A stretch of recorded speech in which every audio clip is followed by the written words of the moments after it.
Nervous system पहला biology का important topic है, जीके जीएस फिजिक्स का ये नोट्स है। आज पढ़ेंगे नर्वस सिस्टम तंत्रिका तंत्र। वह तंत्र जो सोचने, समझने और स्मरण रखने के साथ ही शरीर के विभिन्न अंगों में कार्य का सामंजस्य तथा संतुलन स्थापित करने के कार्य करता है, उसे क्या कहते हैं? तंत्रिका तंत्र कहलाता है। जो क्या करता है? सोचने और समझने में संतुलन स्थापित करता है। तंत्रिका तंत्र। तंत्रिका तंत्र यानी नर्वस सिस्टम में पूरे शरीर को क्या करता है? तो बॉडी को नियंत्रित करता है, पूरे बॉडी को नर्वस सिस्टम के द्वारा। शरीर के विभिन्न अंगों के बीच में समन्वय या तालमेल स्थापित करता है नर्वस सिस्टम। और तंत्रिका तंत्र, ये तंत्रिका तंत्र 3 भागों में बांटा गया है। सीएनएस जिसे सेंट्रल नर्वस सिस्टम कहते हैं, सीएनएस को। दूसरा पीएनएस जिसे पेरिफेरल नर्वस सिस्टम कहा जाता है, पीएनएस को। और एएनएस को ऑटोनोमस नर्वस सिस्टम कहा जाता है, एएनएस को ऑटोनोमस। सीएनएस को केंद्रीय तंत्रिका तंत्र कहा जाता है, सीएनएस को केंद्रीय तंत्रिका तंत्र। और इसका भाग कौन कौन होता है केंद्रीय तंत्रिका तंत्र का? तो पहला ब्रेन होता है, दूसरा स्पाइनल कॉर्ड होता है। ब्रेन और मेरुरज्जु क्या है? तो केंद्रीय तंत्रिका तंत्र का भाग होता है। तो यहाँ पे दिया गया है, देखो बीच वाला के क्या कहते हैं? तो मिड ब्रेन कहा जाता है बीच वाला के। और जैसे ये क्या है? तो फोर ब्रेन आगे वाला, फोर ब्रेन। ये हाइपोथैलेमस यहीं पे होता है, पोन्स मेडुला ऑब्लंगोट यहीं पे होता है, पोन्स ये हिंज बॉन से जुड़ा हुआ रहता है। और ये स्पाइनल कॉर्ड होता है जो जाके रिब से जुड़ा हुआ रहता है। मनुष्य का मस्तिष्क में पहला सीएनएस दिया गया और सीएनएस में सीएनएस दिया गया, यानी इसे कहा जाता है केंद्रीय तंत्रिका तंत्र, सेंट्रल नर्वस सिस्टम कहा जाता है। यह ब्रेन इसका पहला पार्ट है। और मनुष्य का मस्तिष्क बंद है अस्थियों के खोल के नियम में। इसमें अस्थियों के खोल के नियम में बंद होता है ह्यूमन का जो मस्तिष्क होता है। और कपाल में कितने हड्डी? 8 हो, चेहरा में 14 हो। अस्थियों के खोल के मतलब क्या होता है? तो बाहरी आघातों से सुरक्षा प्रदान करता है ये अस्थियों का खोल। ब्रेन के किस झिल्ली के अंदर बंद है? ब्रेन किस झिल्ली के अंदर बंद है? तो मेनिनजेनिस झिल्ली से क्या रहता है? ढका हुआ रहता है, मेनिनजिस से। और सूजन होने पर मेनिनजाइटिस हो जाता है। सूजन होने पर जो दिमागी बुखार कहा जाता है मेनिनजाइटिस को। ब्रेन की जांच किसके द्वारा होता है? तो इलेक्ट्रोइंसेफेलोग्राम से होता है, इलेक्ट्रोइंसेफेलोग्राम से ब्रेन की जांच होता है। पुरुष का दिमाग का वजन कितना होता है? 1450 ग्राम। 1450 ग्राम पुरुष का, और 100 ग्राम घटा देंगे तो 1350 फीमेल का हो जाएगा। औसत कहेगा एवरेज में तो 1400 ग्राम हो जाएगा। एवरेज कहेंगे तो 1400 ग्राम। मनुष्य के दिमाग का भार, शरीर का भार का कितना होता है? तो टोटल बॉडी का कितना? 2% होता है। टोटल बॉडी का 2% होता है। शरीर में सबसे अधिक रक्त की आवश्यकता होती है, तो ब्रेन को 1.5 से 2 लीटर, ब्रेन को कितना आवश्यकता होती है रक्त का? तो 1.5 से 2 लीटर रक्त की आवश्यकता होती है ब्रेन को। सबसे अधिक ऑक्सीजन की आवश्यकता होती है, तो ब्रेन को जो 20% ऑक्सीजन की ज़रूरत होती है, किसी ब्रेन को 20% ऑक्सीजन का। मस्तिष्क के अध्ययन क्या कहलाता है? तो न्यूरोलॉजी कहलाता है। मस्तिष्क का डॉक्टर किसे कहते हैं? तो न्यूरोलॉजिस्ट को मस्तिष्क का डॉक्टर कहा जाता है। सबसे कम पुनरुद्धारण क्षमता किसमें होता है? तो मस्तिष्क में होता है। और इसमें न्यूक्लियर सेल पाया जाता है, मस्तिष्क में न्यूक्लियर सेल पाया जाता है। कोष का विभाजन की क्षमता सबसे अधिक सेंट्रोसोम में होता है। कोष का विभाजन का सबसे क्षमता कहाँ होगा? तो सेंट्रोसोम में।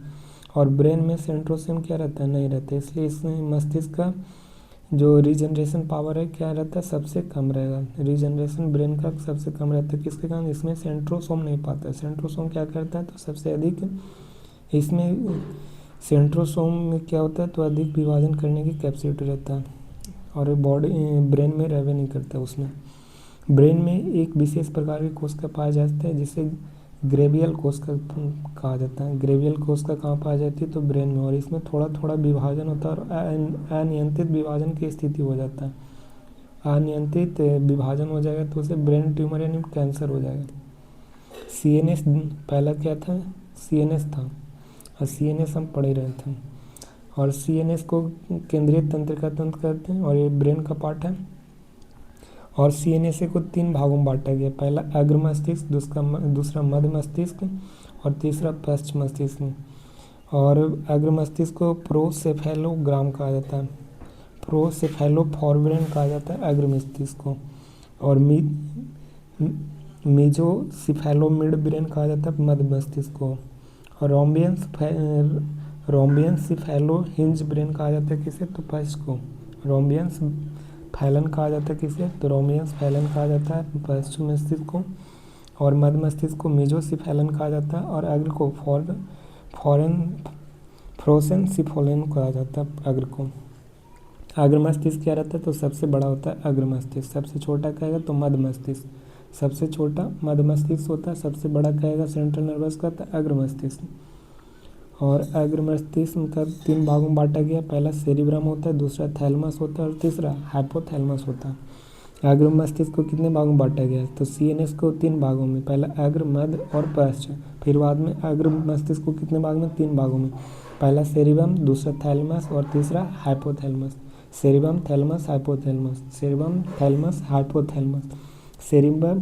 सेरिब्रम को प्रमस्तिष्क कहते हैं, तो सेरिब्रम थैलमस और हाइपोथैलमस है जो अग्र मस्तिष्क का भाग है, सबसे बड़ा भाग होता है। और 2/3 भाग यानी 66% क्या रहता है, तो सेरिब्रम है, 66% क्या रहता है, सेरिब्रम रहता है।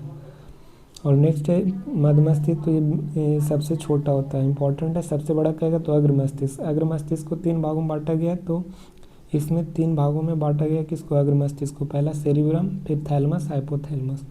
मध्य मस्तिष्क क्या होता है, सबसे छोटा होता है। फर्स्ट मस्तिष्क जो इसको फर्स्ट मस्तिष्क को क्या कहते हैं, तो अनुमस्तिष्क कहा जाता है, फर्स्ट मस्तिष्क को अनुमस्तिष्क। और इसमें 3 भागों में बांटा गया, तो पहला सेरिबेलम होता है, दूसरा पोन्स बेलुराई होता है और तीसरा मेडुलन अब्लंगेटा होता है।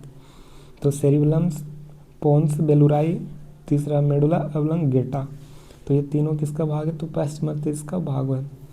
फर्स्ट मस्तिष्क का भाग कौन कौन है, तो सेरिबेलम, पोन्स बेलुराई, मेडुला अब्लंगेटा, ये किसका भाग, तो फर्स्ट मस्तिष्क का भाग है। Cerebellum, pons Varolii, medulla oblongata. और आँख और कान को नियंत्रित कौन करता है, तो मध्य मस्तिष्क करता है, आँख और कान को नियंत्रित करता है मध्य मस्तिष्क। और तो अग्र मस्तिष्क 3 भागों में बटा, सेरिबम थैलमस हाइपोथैलमस को, सेरिबलम थैलमस हाइपोथैलमस को। और फर्स्ट मस्तिष्क को 3 भागों में बटा, सेरिबेलम, ये सेरिब्रम है, फर्स्ट मस्तिष्क में सेरिबेलम है, पोन्स बेलुराई मेडुलम।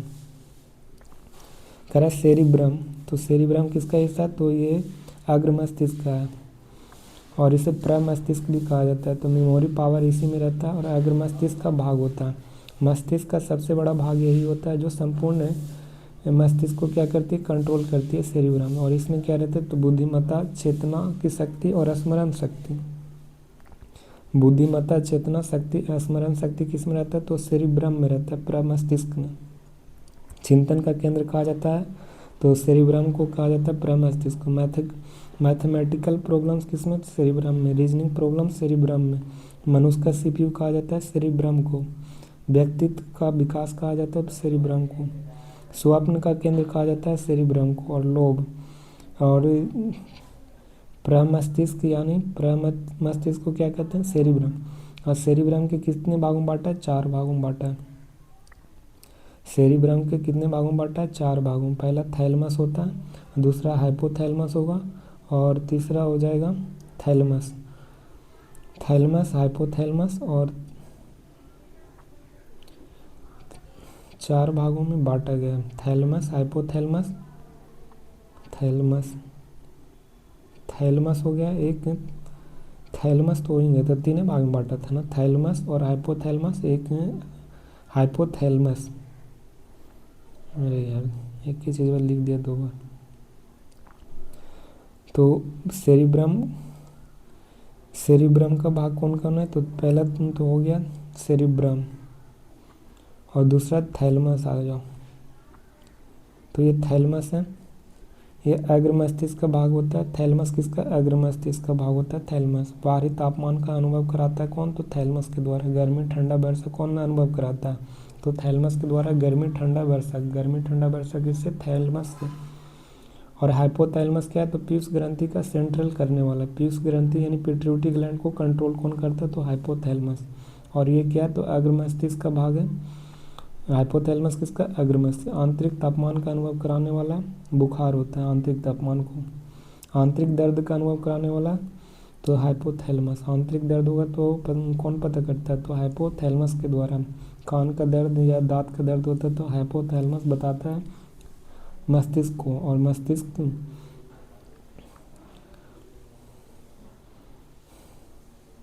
वही है।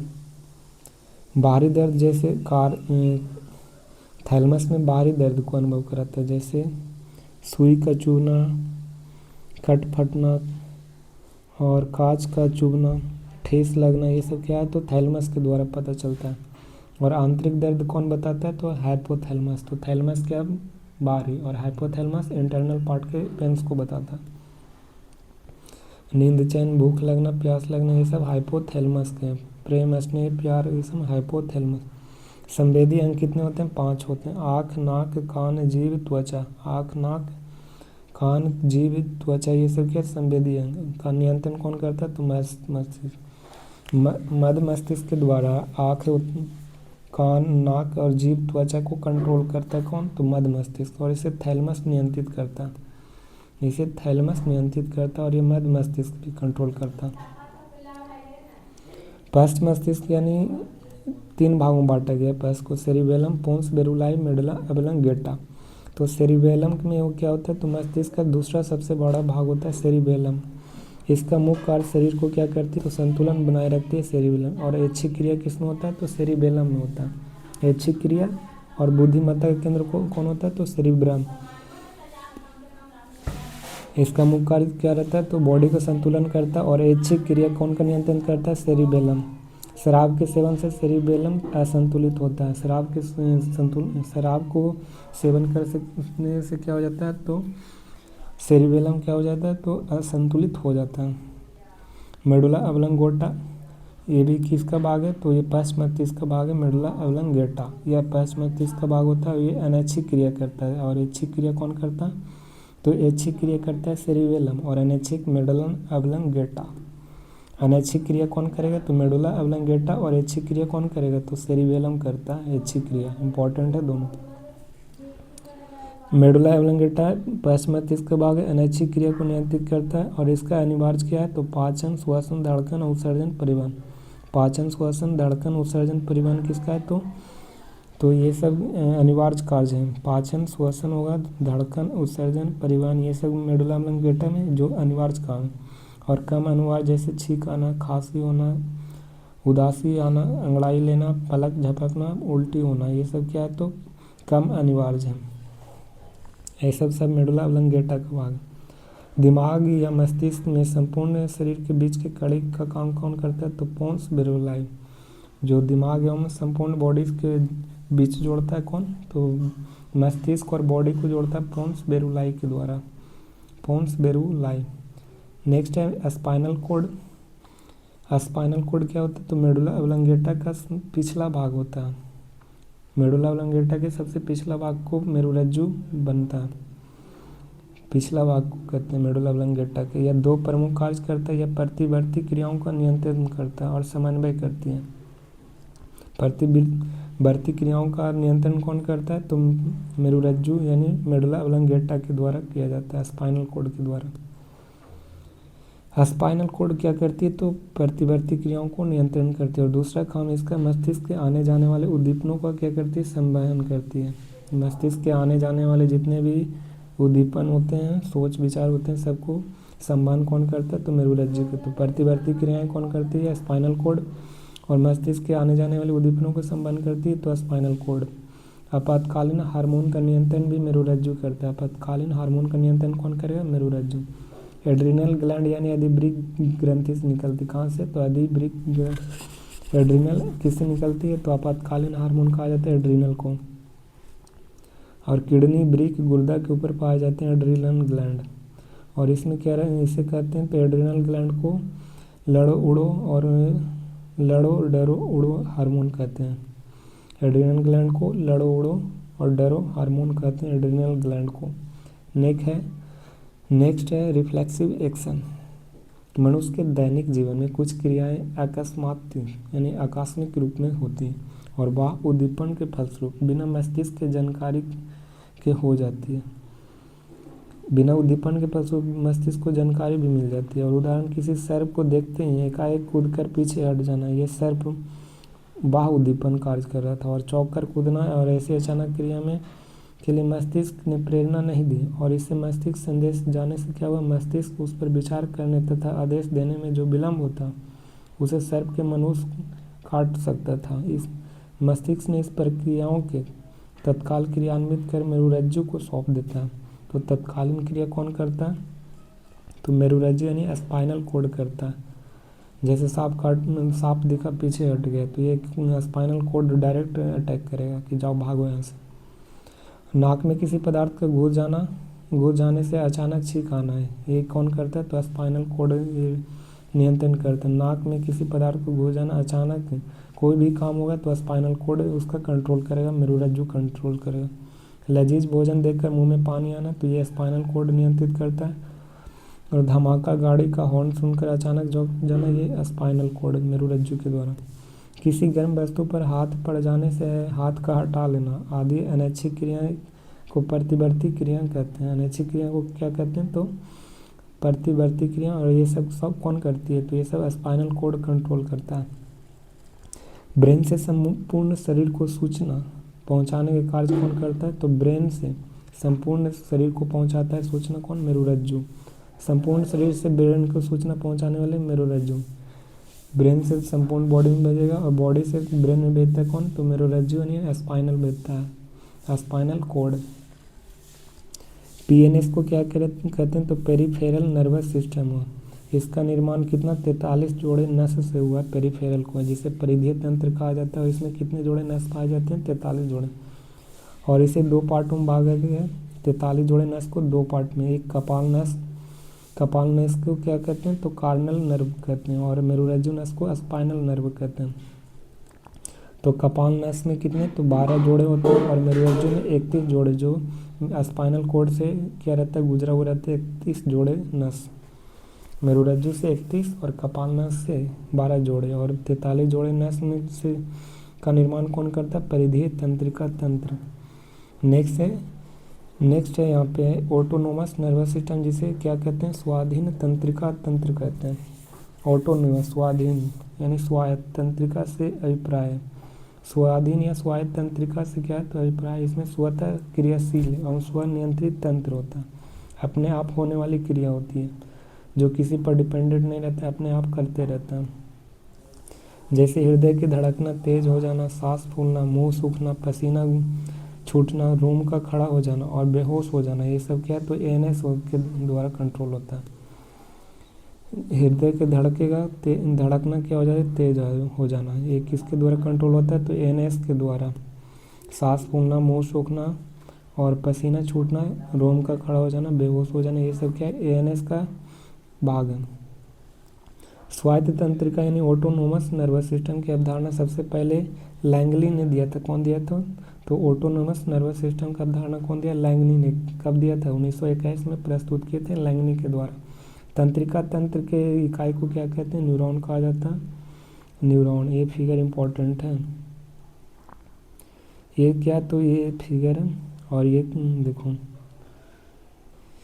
ये क्या है, तो ये जो छोटे छोटे जो जड़ जैसा दिख रहा है, ये डेंड्राइन है। ये क्या है, डेंड्राइन। ये क्या है, डेंड्राइन है। और ये जो जड़ के जैसा दिख रहा है, ये आगे वाला को डेंड्राइट कहा जाता है। और ये क्या है, तो सेंटर है, सेंटर को केंद्रक कहा जाता है। और ये साइटोन है, जो गोल वाला भाग है वही साइटोन है, जिससे तारा के आकार की संरचना होता है, साइटोन। ये क्या है, तो श्वान कोशिका है। यहाँ पे छोटे छोटे धब्बा दिख रहा है, श्वान कोशिका। और यहाँ पे माइलिन शीथ होता है। और ये यहाँ पे रेनवियर नोड से जुड़े रहते हैं। ये एक्सॉन होता है, जो लंबी वायर है, एक्सॉन है। लंबी वायर क्या है, एक्सॉन होता है। न्यूरॉन सेल का पूछ कहा जाता है, किसे, एक्सॉन को कहा जाता है, न्यूरॉन सेल का पूछ, एक्सॉन को। और ये क्या है, तो एक दूसरे से जुड़े हुए हैं, कनेक्ट हैं। तो ये कनेक्ट होते हैं, उसे शत्रुयुग्मन की गांठ कहा जाता है। और ये क्या, बीच में खाली स्थान को सिनेप्स कहा जाता है, खाली स्थान को सिनेप्स। अब यहाँ पे देखो, यहाँ से इम्पोर्टेंट क्वेश्चन बनता है। एक्सॉन क्या होता है? तो साइटोन से प्रारंभ होकर एक बहुत लंबा पतला तंत्रिका तंतु होता है।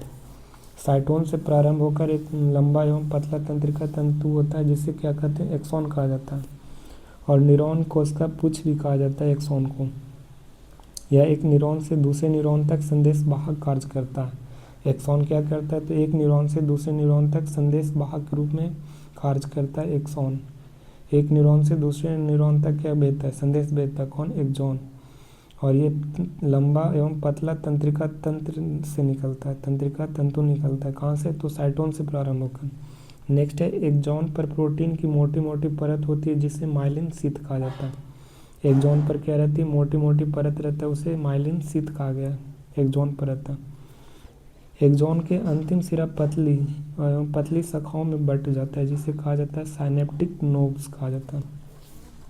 एक्सॉन का अंतिम सिरा पतली पतली शाखाओं में बढ़ जाता है। एक्सॉन के जो अंतिम सिरा होता है उसका पतली पतली शाखाओं में बढ़ जाता है, जिसे क्या कहते हैं? तो सिनैप्टिक नोड्स कहा जाता है। एक्सॉन के अंतिम सिरा पर रहता है सिनैप्टिक नोड्स, जो पतली पतली शाखाओं में रहती है।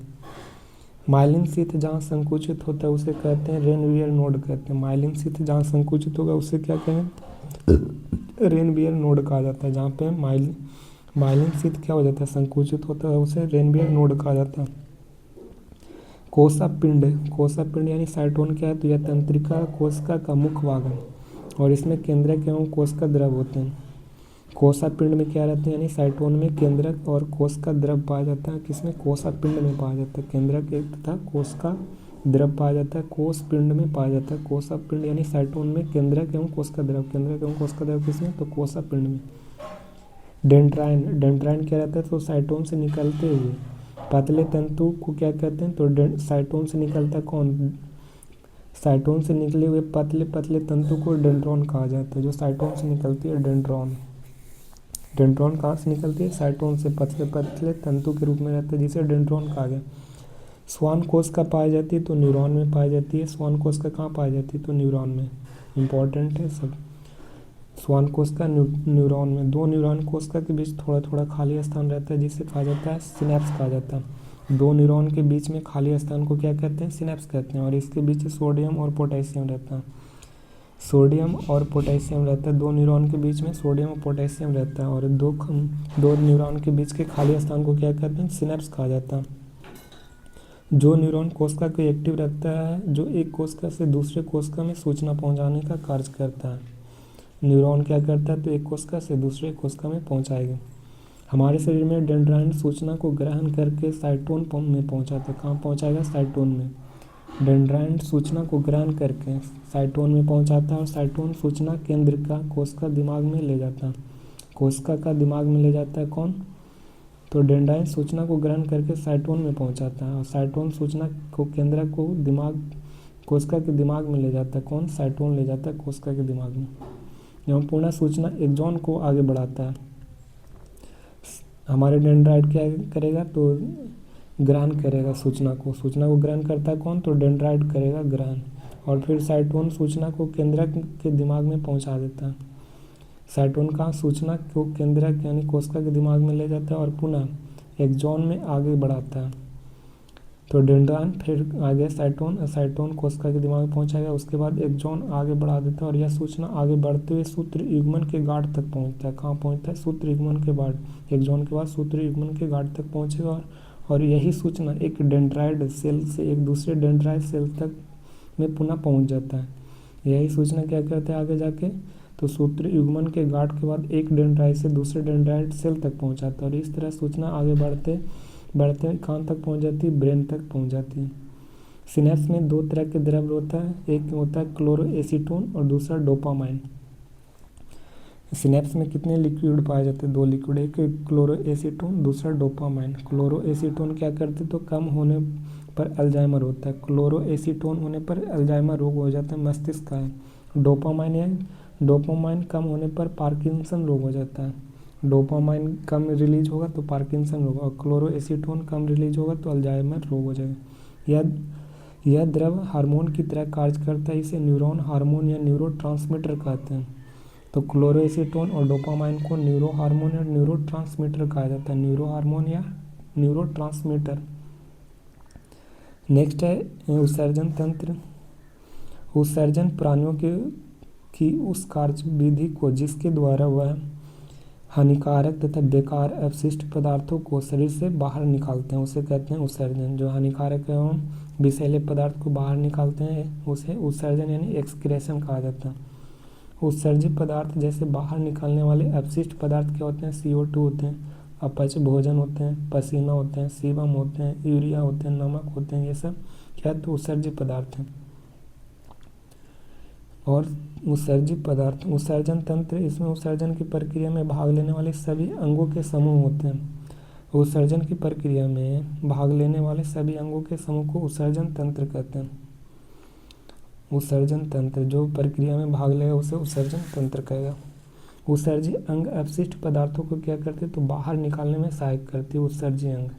उत्सर्जी अंग क्या करती है? तो अपशिष्ट पदार्थों के बॉडी से बाहर निकालते हैं। और अपशिष्ट पदार्थ कौन कौन हैं? तो यहाँ पे दिया गया। पहला उत्सर्जी अंग फेफड़ा हो गया, त्वचा, यकृत, बड़ियात, किडनी, वृक्क, गुर्दा, ये सब क्या है? तो उत्सर्जी अंग है। फेफड़ा CO2 के उत्सर्जन करता है, त्वचा पसीना, नमक और सीबम का उत्सर्जन करेगा। और यकृत क्या करता है? तो अमोनिया को यूरिया में चेंज करता है। यकृत क्या करता है? तो यकृत का काम है अमोनिया को यूरिया में चेंज कर देता है। और बड़ी आंत क्या करता है? तो अपच भोजन को मल के द्वारा बाहर निकाल देती है। किडनी का काम क्या है? तो यूरिया को बाहर निकालती है किडनी। जंतु वर्ग और उत्सर्जी पदार्थ इम्पॉर्टेंट है, ये वाला बहुत इम्पॉर्टेंट है। जंतु वर्ग और उत्सर्जित करने वाले पदार्थ, जलीय जीव यानी मत्स्य वर्ग क्या करते हैं? तो अमोनिया को अमोनियोटेलिक में चेंज कर देता है। अमोनिया को अमोनियोटेलिक में कौन चेंज करता है? मत्स्य वर्ग यानी जलीय जीव करते हैं अमोनिया को अमोनियोटेलिक में। पक्षी क्या करता है? तो यूरिक एसिड को यूरिकोटेलिक में चेंज कर देता है। यूरिक एसिड को यूरिकोटेलिक में कौन चेंज करता है? तो पक्षी वर्ग यानी एवीज वर्ग। स्तनधारी क्या करते हैं? तो यूरिया के यूरियोटेलिक में चेंज करते हैं। यूरिकोटेलिक में कौन चेंज कर रहा है? तो एवीज वर्ग, पक्षी वर्ग। यूरिया के यूरोटोलिक में चेंज करेगा स्तनधारी। दोनों में डिफरेंस है जरा, यूरिक और यूरिया में। कीट क्या है? तो आर्थ्रोपोडा, ये क्या करता है? तो ग्वानिनोटेलिक में चेंज करेगा। ग्वानिन है जो ग्वानिनोटेलिक में चेंज करता है। ग्वानिन को किस में चेंज करेगा? ग्वानिनोटेलिक में चेंज करता है कौन? आर्थ्रोपोडा। और जंतु जगत के सबसे बड़ा संघ आर्थ्रोपोडा। दूसरा कहेगा तो मोलस्का। और पेड़ पौधे क्या करता है? तो गोंद, रेजिन, टेनिन और लेटेक्स क्या करता है? उत्सर्जन करता है। पेड़ पौधे के पुराने जाइलम ऊतक में जमा होते हैं। पेड़ पौधे के पुराने जाइलम में ऊतक में जमा कौन होता है? तो टैनिन होता है, जो पेड़ पौधे के पुराने जाइलम ऊतक में जमा होती है। रेजिन क्या है? तो चीड़ नामक वृक्ष से प्राप्त होता है रेजिन। रेजिन किससे प्राप्त होता है? चीड़ से। लैटेक्स कैसा होता है? तो दूधिया होता है। जलीय जीव का प्रमुख उत्सर्जी पदार्थ क्या है? तो अमोनिया। पक्षी करेगा तो यूरिक और ह्यूमन करता है तो यूरिया। और कीट करेगा तो ग्वानिन को सिक्रेट करता है। किडनी या वृक्क हमारे शरीर का सबसे प्रमुख उत्सर्जी अंग है किडनी। और एक जोड़ा में पाया जाता है, टोटल दो संख्या रहते हैं, एक लेफ्ट एक राइट पाया जाता है।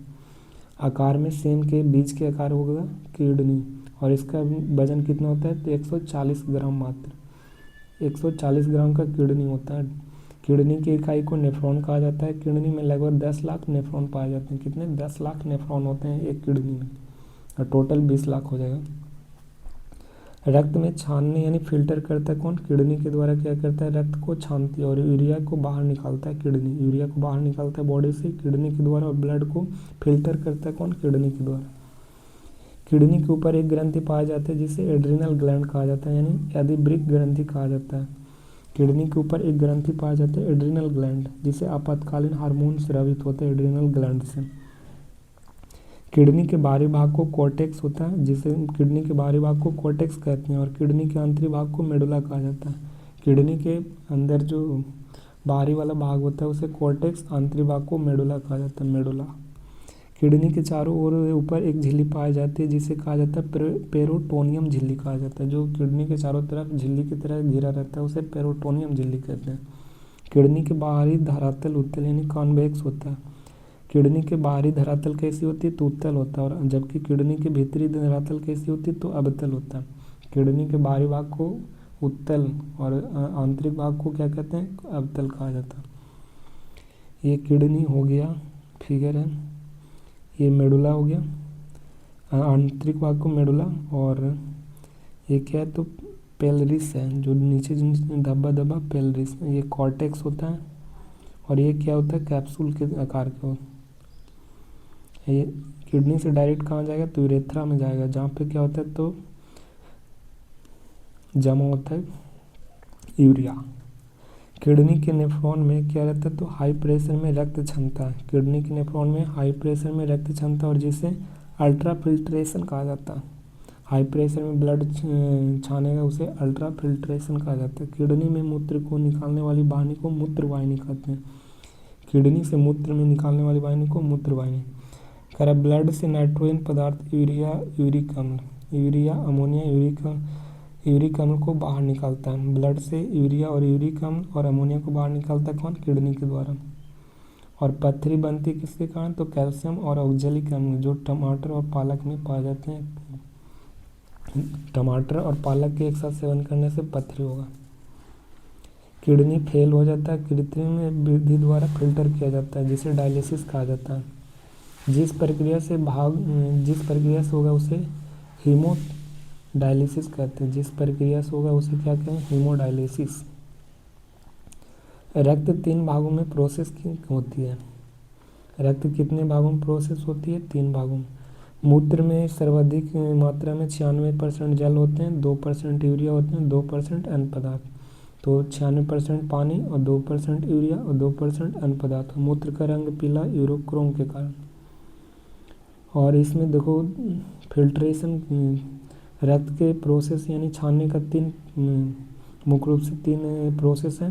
पहला ग्लोमेरुलस फिल्ट्रेशन, पहला क्या है? ग्लोमेरुलस फिल्ट्रेशन होता है, ग्लोमेरुलस फिल्ट्रेशन। दूसरा ट्यूबर पूरा अवशोषण, ट्यूबर पूरा अवशोषण। और तीसरा क्या है तो ट्यूबर स्रावन। ये सब क्या है तो ये रक्त को छानती है, इसका प्रोसेस है ब्लड के। ग्लोमेरुलस फिल्ट्रेशन, दूसरा ट्यूबर पूरा अवशोषण, तीसरा ट्यूबर स्रावन। ये तीनों ब्लड को प्रोसेस करती है, छानती है। ग्लोमेरुलस फिल्ट्रेशन में क्या होता है तो ये ग्लूकोज, खनिज लवण और एमिनो अम्ल इसका आवश्यक पदार्थ होते हैं। ग्लूकोज हो गया, खनिज लवण हो गया, एमिनो अम्ल हो गया, ये सब छानती कौन? तो ग्लोमेरुलस फिल्ट्रेशन के द्वारा छानती है।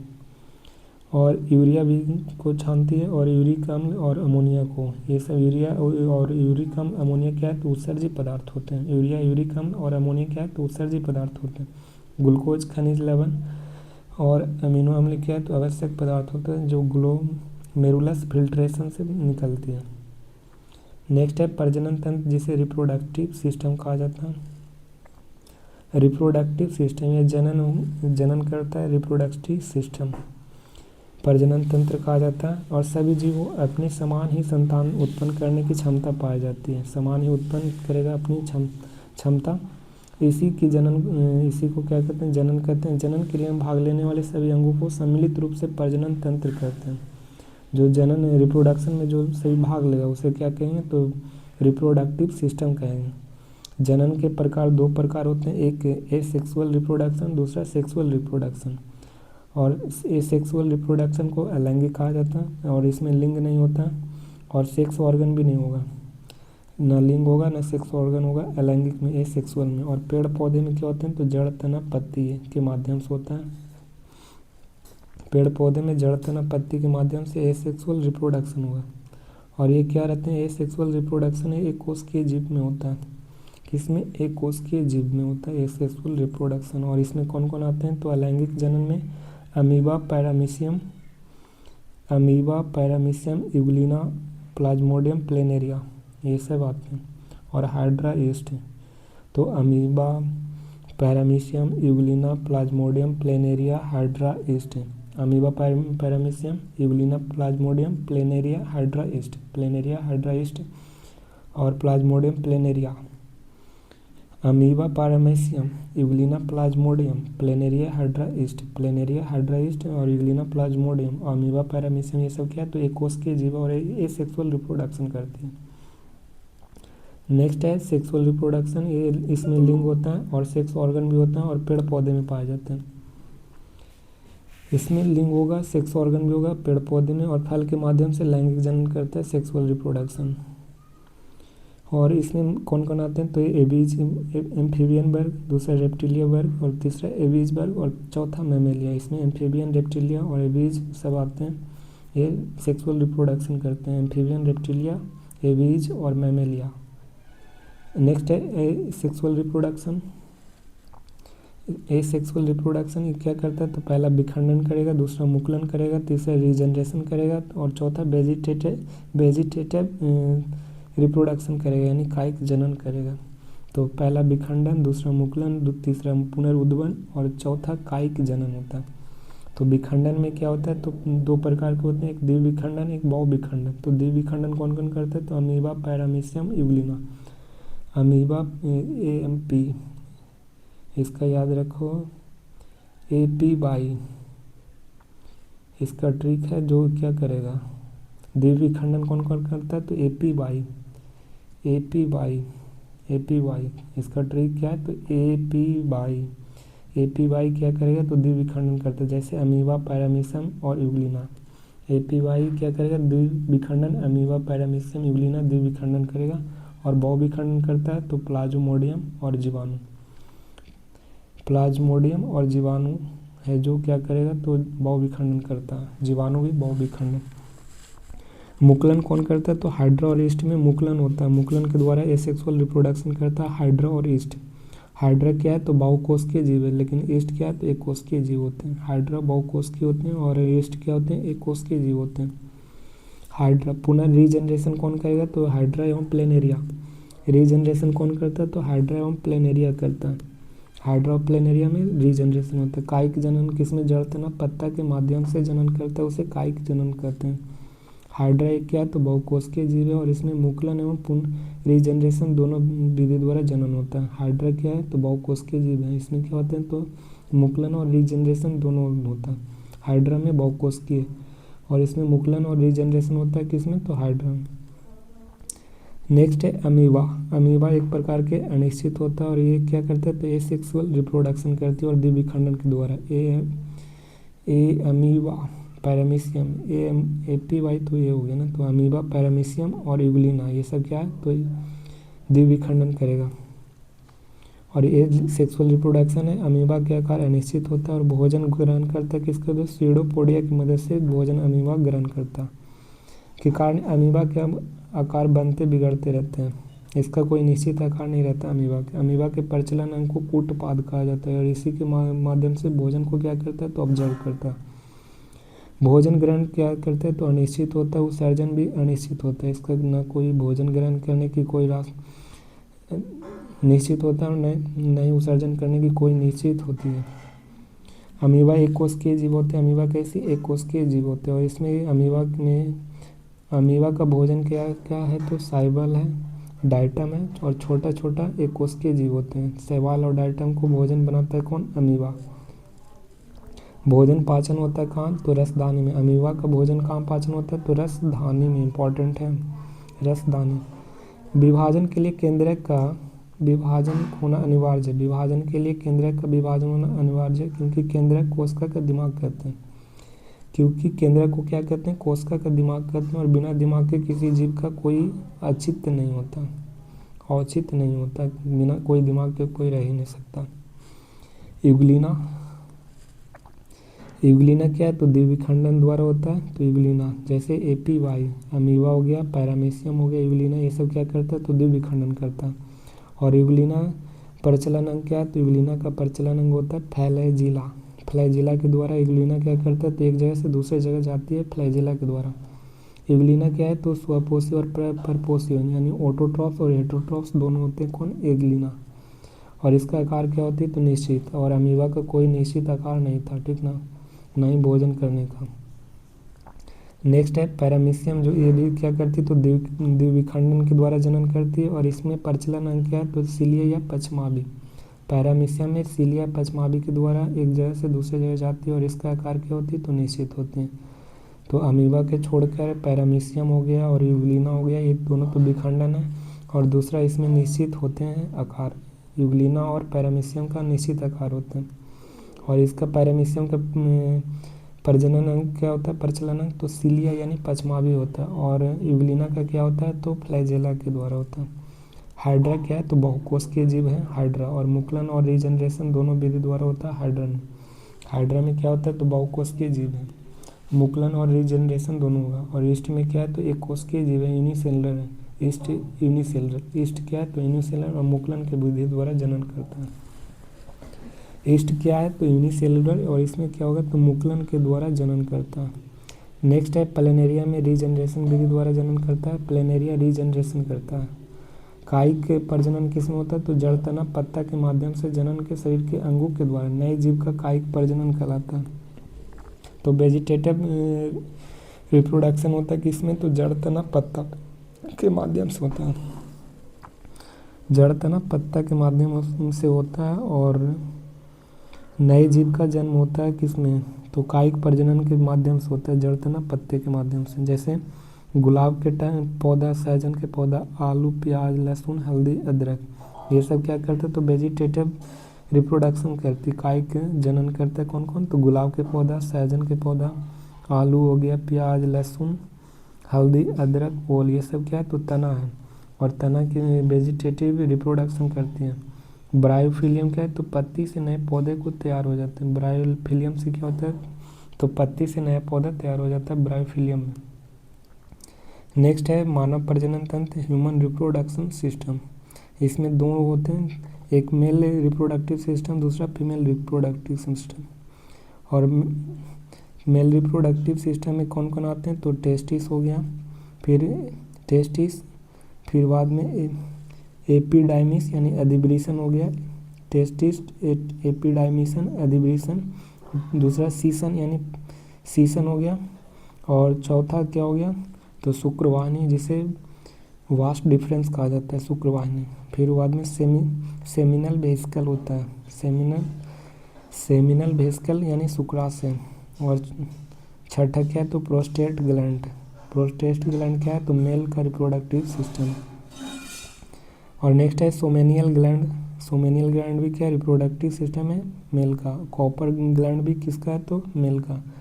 तो ये टोटल 8 है मेल में रिप्रोडक्टिव सिस्टम। टोटल कितना, 8। पहला टेस्टिस, फिर अधिवृषण, सीसन, और शुक्रवाहिनी, शुक्राशय, प्रोस्टेट ग्लैंड, सेमेनियल ग्लैंड और कॉपर ग्लैंड, ये सब क्या है, तो मेल का, किसका, मेल का रिप्रोडक्टिव अंग है।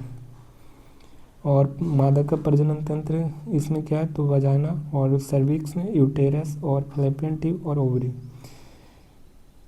वजाइना का, सर्विक्स, यूटेरस, फैलोपियन ट्यूब और ओवरी क्या है, तो फीमेल का रिप्रोडक्टिव ऑर्गन है।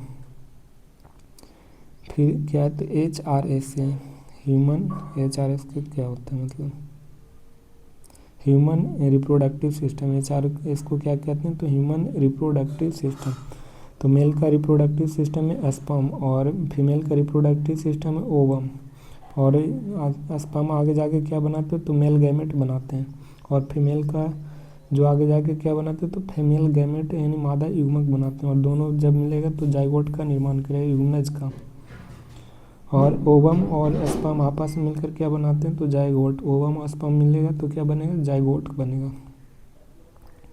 ये क्या है, तो यूरेथ्रा, यहाँ पे यूरेथ्रा रहता है, ठीक ना, यहाँ पे। ये क्या है, तो ये सीसन है, और ये प्रोस्टेट ग्लैंड होता है, और ये ब्लैडर होता है, यहाँ पे मूत्राशय, यहाँ पे क्या रहता है, तो यूरेथ्रा। ये क्या है, तो शुक्रवाहिका। ये क्या है, तो स्कोटम यानी वृषण की थैली होता है। ये मेल रिप्रोडक्टिव सिस्टम है। मनुष्य में एक जोड़ी वृषण पाए जाते हैं, और स्पर्म का निर्माण वृषण में होता है, वह एक आवश्यक होता है, और शुक्राणु वयस्क अधिवृषण में होता है। जिस थैली के अंदर वृषण रहता है उसे क्या कहते हैं, तो वृषण कोष कहते हैं। स्क्रोटल सैक कहा जाता है, या स्क्रोटम कहा जाता है वृषण कोष को। जिस थैली के अंदर वृषण रहता है उसे क्या कहते हैं, वृषण कोष कहा जाता है। वृषण एक अंडाकार रचना होती है जो घिरा रहता है किससे, तो पेरिटोनियम नामक झिल्ली से घिरा रहता है। वृषण का एक अंडाकार रचना होता है किसके कारण, तो पेरिटोनियम नामक झिल्ली से होती है। स्पर्म को ले जाने वाली नली को क्या कहते हैं, तो शुक्रवाहिनी कहते हैं, जिसे वास्ट डिफरेंस कहा जाता है। शुक्रवाहिनी को वास्ट डिफरेंस कहा जाता है, जो स्पर्म को ले जाती है। नेक्स्ट है शुक्रवाहिनी अधिवृषण से प्रोस्टेट ग्लैंड में जाता है। जो शुक्रवाहिनी से अधिवृषण से कहाँ जाएगा तो प्रोस्टेट ग्लैंड में जाता है। प्रोस्टेट ग्लैंड के द्वारा क्या रहता है तो सिसिक अम्ल का स्रावन होता है। सिट्रिक अम्ल का प्रोस्टेट ग्लैंड के द्वारा कि कौन से अम्ल का सिक्रेट करेगा तो सिट्रिक अम्ल इंपॉर्टेंट है। प्रोस्टेट ग्लैंड के द्वारा सिट्रिक अम्ल को सिक्रेट करेगा। सिट्रिक अम्ल शुक्राणु का पोषण करता है। सिट्रिक अम्ल किसका तो शुक्राणु का पोषण करता है। सेमिनल ग्लैंड में म्यूकस का निर्माण होता है। सेमिनल ग्लैंड में किसका तो म्यूकस का निर्माण होगा। और सिट्रिक अम्ल का निर्माण प्रोस्टेट ग्लैंड करता है। सेमिनल ग्लैंड में किसका तो म्यूकस का निर्माण होता है, जो काम है इसका चिकनाहट प्रदान करता है म्यूकस। फ्रुक्टोज बनता है कॉपर ग्लैंड में। फ्रुक्टोज कहाँ बनता है कॉपर ग्लैंड में, जो शुक्राणु के गति प्रदान करता है फ्रुक्टोज, इम्पॉर्टेंट है सब। स्पर्म में जब सिट्रिक अम्ल म्यूकस फ्रुक्टोज मिल जाते हैं तब उसे कहते हैं तो सीमेंस कहा जाता है। सीमेंस जब शुक्राणु में जब सिट्रिक अम्ल म्यूकस और फ्रुक्टोज मिल जाते हैं उसे क्या कहते हैं तो सीमेंस। सिट्रिक अम्ल मिलेगा स्पर्म में और सिट्रिक अम्ल और म्यूकस और फ्रुक्टोज रहता है। सिट्रिक अम्ल म्यूकस फ्रुक्टोज, सिट्रिक अम्ल म्यूकस फ्रुक्टोज रहता है, उसी को सीमेन कहा जाता है। साढ़ का जो सीमेन होता है जो सुरक्षित रखा जाता है कहाँ द्रव के नाइट्रोजन में रखा जाता है। पुरुष का जो नसबंदी होता है उसे वैसेक्टोमी और फीमेल का जो नसबंदी होता है उसे ट्यूबेक्टोमी कहते हैं, ट्यूबेक्टोमी। सीमेन के शरीर के अंदर रोकने के कार्य को प्रोस्टेट ग्लैंड करता है। जो सीमेन को शरीर के अंदर का कार्य करता है, शरीर के अंदर रोकने के कार्य करता है प्रोस्टेट ग्लैंड के द्वारा। किस ग्रंथि के कमजोर होने से नाइटफॉल होता है तो प्रोस्टेट ग्लैंड कमजोर होने से नाइटफॉल होता है। प्रोस्टेट ग्लैंड से एक क्षारीय पदार्थ निकलता है जो स्पर्म के गाढ़ापन को कम करता है और मूल भाग के जीवाणु विहीन बनाता है तथा ये उसका अम्लता को क्या करती है तो समाप्त करती है। नेक्स्ट है एपिडाइमिस, जिसे अधिवृषण कहा जाता है तो स्पर्म के परिपक्वन एवं संग्रहण करता है। स्पर्म को परिपक्वन एवं संग्रहण कौन करता है तो एपिडाइमिस के द्वारा, अधिवृषण के द्वारा स्पर्म को परिपक्वन एवं संग्रह करता है। नेक्स्ट है वास डिफरेंस, जिसे शुक्रवाहिनी कहते हैं। यह शुक्राणुओं के अधिवृषण से होता है। कहाँ से शुक्राणुओं के अधिवृषण से शुक्राशय में कान ले जाने के कार्य करता है वास डिफरेंस यानी शुक्रवाहिनी। स्पर्म के अधिवृषण से कहाँ ले जाएगा तो अधिवृषण से शुक्राशय में ले जाता है शुक्रवाहिनी। शुक्राशय प्रोस्टेट ग्लैंड के ऊपर स्थित होती है। शुक्राशय कहाँ तो प्रोस्टेट ग्लैंड के ऊपर स्थित रहती है शुक्राशय। सीमेन में अन्य पदार्थ के अलावा कैल्शियम साइट्रेट, प्रोटीन और कार्बोहाइड्रेट रहता है। कैल्शियम साइट्रेट रहता है, प्रोटीन रहता है, कार्बोहाइड्रेट रहता है। प्रोटीन, कार्बोहाइड्रेट, कैल्शियम साइट्रेट ये सब सीमेंस में रहता है। मादा जनन तंत्र है तो इसमें डिंब वाहिनी और अंड वाहिनी रहता है। मादा जनन तंत्र ये फीमेल रिप्रोडक्टिव ऑर्गन है। ये क्या तो वजाना और ये क्या तो सर्विक्स होता है और ये क्या तो यूटेरस यहाँ पे रहता है और ये क्या तो दो जोड़ी ओवरी अंडाशय रहता है, दो जोड़ी। ओवम बनता है कहाँ पे तो ओवरी में बनता है। ओवम कहाँ बनेगा तो बनेगा ओवरी में। ओवम एवं स्पर्म का निषेचन कहाँ होता है तो फैलोपियन ट्यूब में होता है। एम्ब्रियो का निर्माण एवं विकास कहाँ होगा तो गर्भाशय में। एम्ब्रियो का निर्माण एवं विकास होगा गर्भाशय में। गर्भावस्था में शिशु का पोषण होता है तो गर्भनाल यानी प्लेसेंटा के द्वारा होता है शिशु का पोषण। ओवरी की संख्या कितनी दो जोड़ी होती है। गर्भाशय के दोनों तरफ एक संख्या में स्थित होते हैं, एक संख्या में। अंडाशय का मुख्य कार्य क्या है तो ओवम को पैदा करना। ओवम को पैदा करती है अंडाशय। ओवरी से दो हार्मोन स्रावन होती है, एक एस्ट्रोजन और दूसरा प्रोजेस्टेरोन। एस्ट्रोजन और प्रोजेस्टेरोन ये ऋतुस्राव को क्या करती है तो कंट्रोल करती है। एस्ट्रोजन और प्रोजेस्टेरोन क्या करता है तो ऋतुस्राव को कंट्रोल करती है। नेक्स्ट है प्रत्येक अंडाशय से एक नलिका शुरू होती है जिसका दूसरा सिरा गर्भाशय से जुड़ा होता है। इसे क्या कहते हैं तो फैलोपियन ट्यूब कहा जाता है। प्रत्येक अंडाशय एक नलिका से शुरू होती है जिसका दूसरा सिरा किससे जुड़ा होता है तो अंडाशय किससे जुड़ा होता है गर्भाशय से जुड़ा होता है, जिसे क्या कहते हैं तो उसे अंडवाहिनी यानी फैलोपियन ट्यूब कहा जाता है। निषेचन यानी फर्टिलाइजेशन की क्रिया संपन्न होती है फैलोपियन ट्यूब में होता है, इंपॉर्टेंट है। गर्भाशय के निचले सक्रिय भाग को ग्रीवा यानी सर्विक्स कहा जाता है। गर्भाशय के निचले सक्रिय भाग को सर्विक्स कहा जाता है। और गर्भाशय के मुख्य कार्य क्या होती है तो निषेचित अंडाणु को निषेचित अंडाणु के भ्रूण में परिवर्तित होने तथा इसका विकास के लिए स्थान प्रदान करती है कौन? तो यूटेरस। बार्थोलिन ग्लैंड, ये बार्थोलिन्स ग्लैंड क्या होती है? तो ये वजाना की दीवार होती है, बार्थोलिन्स ग्लैंड होती है जो किसका? तो वजाना का दीवार होती है। प्रेगनेंसी हार्मोन किसे कहा जाता है? तो प्रोजेस्टेरॉन को।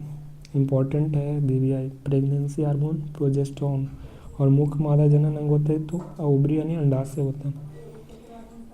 टेस्टोस्टेरोन हार्मोन का स्रावन किसका होता है? तो लैंडिंग कोशिकाओं से होती है। टेस्टोस्टेरोन हार्मोन का स्रावन कौन करता है? तो लैंडिंग कोशिकाएं करती है। लेडिंग कोशिकाएं क्या करती है? तो लेडिंग कोशिकाएं टेस्टोस्टेरोन हार्मोन को स्रावन करती है। टेस्टोस्टेरोन को कौन स्रावन करती है? तो लेडिंग हार्मोन। इंपॉर्टेंट है बीबीआई। वृषण के किस भाग में शुक्राणु का परिपक्व होता है? तो एपिडिडाइमिस में होता है। कहाँ पे? तो एपिडिडाइमिस यानी अधिवृषण में क्या होता है? तो शुक्राणु का परिपक्व होता है। मनुष्य में अधिक बाल किस हार्मोन के कारण प्रभाव से उत्पन्न होते हैं? तो पुरुषों टेस्टोस्टेरोन के। टेस्टोस्टेरोन से मनुष्य में अधिक बाल होते हैं। किसमें? टेस्टोस्टेरोन। स्पर्म के निर्माण में लगभग कितने दिन के बाद जीवित रह सकता है? 30 दिनों के बाद। 30 दिनों तक रहता है जीवित। शिशु जनन के समय श्रोणि मेखला की चौड़ा करके जनन में सहयोग करता है कौन? तो रिलैक्सिन हार्मोन। रिलैक्सिन हार्मोन क्या करता है? तो श्रोणि मेखला को चौड़ा करती है। रिलैक्सिन हार्मोन का स्रावन कौन करता है? तो प्लेसेंटा के द्वारा होता है रिलैक्सिन हार्मोन का। रिलैक्सिन हार्मोन को स्रावन करता है कौन? रिलैक्सिन हार्मोन कहाँ गए रे?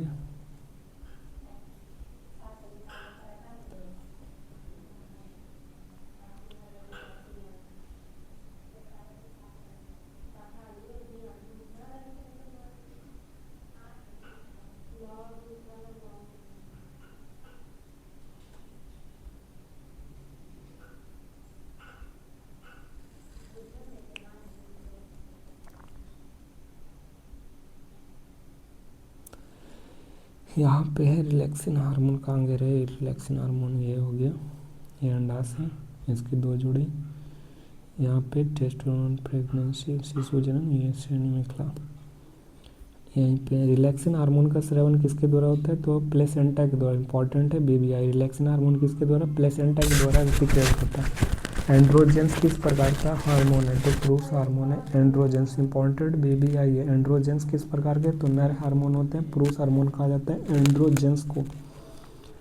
जो मेंसुरेशन साइकिल जिसे मासिक चक्र कहा गया, तो ये मेंसुरेशन साइकिल का प्रारंभ कितना? 12 से 13 वर्ष में और 40 से 45 वर्ष तक होता है। 12 से 13, 40 से 45 वर्ष तक। पहला मेंसुरेशन चक्र को क्या करते हैं? तो रज्जु दर्शन या रज्जु वृत्ति जो फर्स्ट टाइम आती है, रज्जु दर्शन। और नेक्स्ट पहला सप्ताह से 1 से 7 दिन तक क्या होता है? तो ओवम का निर्माण होता है। और दूसरा सप्ताह 8 से 14 दिन क्या होता है? तो ओवम का डेवलप होता है। और टोटल 14 दिन लगते हैं। 14 दिन। स्त्रियों में, फीमेल में 40 से 50 के एज में ऋतुस्राव नहीं होते, इसे कहा जाता है मीनोपॉज कहा जाता है। मीनोपॉज कहा जाता है। जो 40 से 50 वर्ष के बाद क्या हो जाता है? तो ऋतुस्राव बंद हो जाता है, तो इसे मीनोपॉज यानी रजोनिवृत्ति कहा जाता है। फीमेल्स में 1 महीने के में केवल 1 बार अंडोत्सर्ग होता है। यह अंडोत्सर्ग 2 अंडाशय में बारी बारी से होता है। किशोर अवस्था यानी प्यूबर्टी एज बॉय में कितना होता है? तो 14 से 16 वर्ष में लगभग। और गर्ल्स में 13 से 15 वर्ष में, 13 से 15। और लास्ट तक 55 से 60 तक, ये 45 से 50 तक। तो लिंग का निर्धारण प्राथमिक 2 भागों में बांटा गया। एक प्राथमिक आधार से, दूसरा द्वितीयक आधार पर। एक बॉय में क्या रहता है? तो टेस्टिस रहता है, वृषण रहता है। और गर्ल्स में ये वजाइना। और द्वितीयक में कौन? बॉय और गर्ल्स में इसमें क्या रहता है? तो दाढ़ी मूंछ आना, आवाज़ कम भारी होना और सीना फैलना। तो ये लड़का का और लड़की का क्या होता है? तो आवाज़ पतला होना, कमर चौड़ा होना और ब्रेस्ट का विकास होना, ये गर्ल्स को है। हार्मोन्स, 2 हार्मोन्स होते हैं, एक पुरुष हार्मोन, दूसरा स्त्री हार्मोन। और पुरुष में होते हैं टेस्टोस्टेरोन और एंड्रोजन। ये पुरुष का बॉडी में परिवर्तन करता है टेस्टोस्टेरोन और एंड्रोजन। पुरुष के लिए टेस्टोस्टेरोन और एंड्रोजन होते हैं, जबकि फीमेल्स में होते हैं एस्ट्रोजन, प्रोजेस्टेरॉन, रिलैक्सिन, ऑक्सीटोसिन। तो एस्ट्रोजन क्या करती है, तो शरीर में परिवर्तन करता है। प्रोजेस्टेरॉन क्या करता है, तो प्रोजेस्टेरॉन प्रेगनेंसी के वक्त स्रावन होता है प्रोजेस्टेरॉन। रिलैक्सिन है जो शिशु के जन्म के वक्त। रिलैक्सिन। ऑक्सीटोसिन दूध बनाने के वाला हार्मोन ऑक्सीटोसिन। सुइयों जानवर की दूध की मात्रा को बढ़ाने के लिए दिया जाता है ऑक्सीटोसिन को, और इसी लव हार्मोन भी कहा जाता है। और प्रोलैक्टिन हार्मोन महिलाओं में दूध बनाना। यौन संचारित रोग है तो जीवाणु के द्वारा होते हैं गुनेरिया और सिफिलिस। इंपॉर्टेंट है गुनेरिया और सिफिलिस। जीएसजी इसका ट्रिक रखना याद। जीएसजी गुनेरिया सिफिलिस किसके द्वारा, जीवाणु के द्वारा, और मूत्र मार्ग में अधिकांशतः महिलाओं में होती है। और विषाणु एड्स और हर्पीस। एड्स और हर्पीस है जो किसके, फीमेल्स में होता है वायरस के द्वारा। पुरुष नसबंदी को वैसेक्टोमी कहते हैं और महिला नसबंदी को टिबेक्टोमी कहते हैं। पुरुष 20 का प्रथम test tube baby Louise Brown. 20 का प्रथम टेस्ट बेबी कहा जाता है लुइस ब्राउन के, और 1978 में जन्म हुआ था। 20 के प्रथम टेस्ट बेबी दूसरा इंदिरा जो भारत में 1986 में हुआ था। 1978 में लुइस ब्राउन, 1986 में भारत में इंदिरा। टेस्ट ट्यूब का जनक कहा जाता है तो रॉबर्टसन एडवर्ड्स को कहा जाता है। रॉबर्टसन एडवर्ड्स का टेस्ट ट्यूब बेबी का जनक कहा जाता है रॉबर्टसन एडवर्ड्स। जुड़वा बच्चा कब होगा, तो जब स्पर्म और ओवम मिलेगा तो आगे जाके क्या बनेगा, जुड़वा बच्चा, और 2 भागों में टूट जाएगा, ठीक ना। जाइगोट है, 2 भागों में टूट जाएगा तो जुड़वा बच्चा, और लिंग समान होगा और फिंगरप्रिंट असमान होगा। लिंग समान होगा, फिंगरप्रिंट असमान होगा और चेहरा असमान होगा। जब ओवम और स्पर्म दोनों मिलकर एक जाइगोट का निर्माण करेंगे तो ज़रूरी नहीं कि लिंग समान होगा, ठीक ना। और ये क्या है, तो ये स्पर्म हो गया, ओवम हो गया, ये बॉडी के कोई ना कोई हिस्सा आपस में जुड़ा हुआ। जब जुड़ा हुआ होगा जाइगोट तो क्या रहेगा, तो आपस में जुड़ा होगा दोनों बॉडी, जिसे एबनॉर्मल कहा गया। नेक्स्ट है पॉपुलेशन कंट्रोल। प्राकृतिक विधि में 14 दिन सेफ जोन रहता है। पॉपुलेशन कंट्रोल के लिए सेफ जोन 14 दिन। और टैबलेट का उपयोग करना रासायनिक विधि, यांत्रिक के लिए डायफ्राम और कॉपर टी। और एक ये हो गया सर्जरी विधि द्वारा क्या होता है, तो नसबंदी, पुरुष नसबंदी वैसेक्टोमी और महिला नसबंदी टिबेक्टोमी कहलाता है। नेक्स्ट है ग्लैंड। इंपॉर्टेंट टॉपिक है ग्लैंड। ग्लैंड में कितने प्रकार में बांटा गया, तो 3 प्रकार में बांटा गया। पहला एक्सोक्राइन ग्लैंड जिसे बहिस्रावी ग्लैंड कहा जाता है एक्सोक्राइन को, और दूसरा मिक्स ग्लैंड जिसे मिश्रित ग्लैंड कहा जाता है, और तीसरा अंतःस्रावी ग्लैंड जिसे एंडोक्राइन ग्लैंड कहा जाता है। अंतःस्रावी को एंडोक्राइन और मिक्स ग्लैंड को मिश्रित ग्लैंड कहा जाता है, और एक्सोक्राइन को बाह्यस्रावी ग्लैंड कहा जाता है। और एक्सो ग्लैंड में कहता है वैसा ग्रंथि जो एंजाइम को स्रावित करता है वो एक्सो ग्लैंड होता है। इसका रक्त से कोई कनेक्शन नहीं होता है। बाह्यस्रावी ग्लैंड का जो रक्त से कोई जुड़ा हुआ नहीं रहता। एंजाइम को बहने के लिए नलिका, कैसी नलिका चाहिए, अर्थात यह नलिका युक्त होता है। एक्सोक्राइन ग्लैंड होते हैं, क्या होते हैं, तो इसमें नलिका युक्त होती है।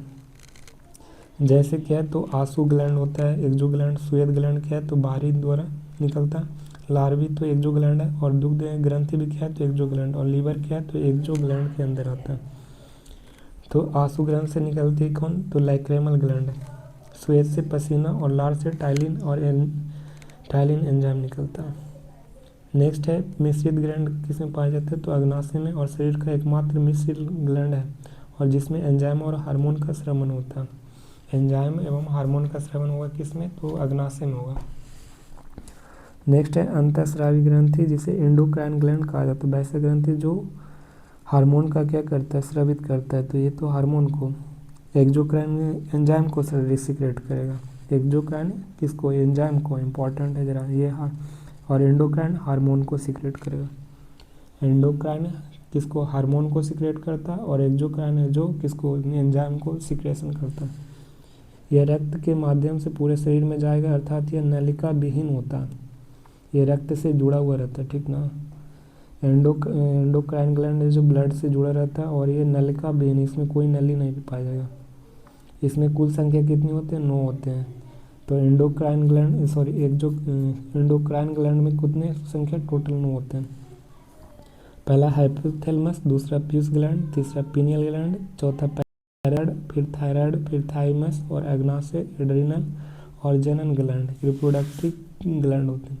तो टोटल 9 ग्लैंड होते हैं। हाइपोथैलेमस, पीयूष, पीनियल, पैरोथायराइड, थायराइड, थाइमस, अग्नाशय, एड्रिनल और जनन ग्रंथि, ये टोटल 9 संख्या में होती है। पीनियल ग्लैंड कहाँ पे? मस्तिष्क में।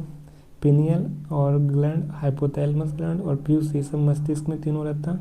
और पैराथायराइड एवं थायराइड कहाँ पे? गला के नीचे रहता है।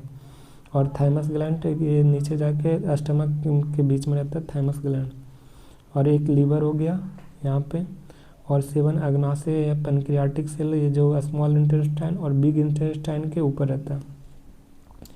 और ये एड्रिनल ग्लैंड जो अधिवृक्क रहते हैं, किडनी से जुड़ा हुआ रहता है। और नीचे है जो जनन ग्लैंड, जिसे रिप्रोडक्टिव एंगल कहा गया। तो ये सब एंडोक्राइन में टोटल 9 आ गए, ठीक ना, ये देख लो 9।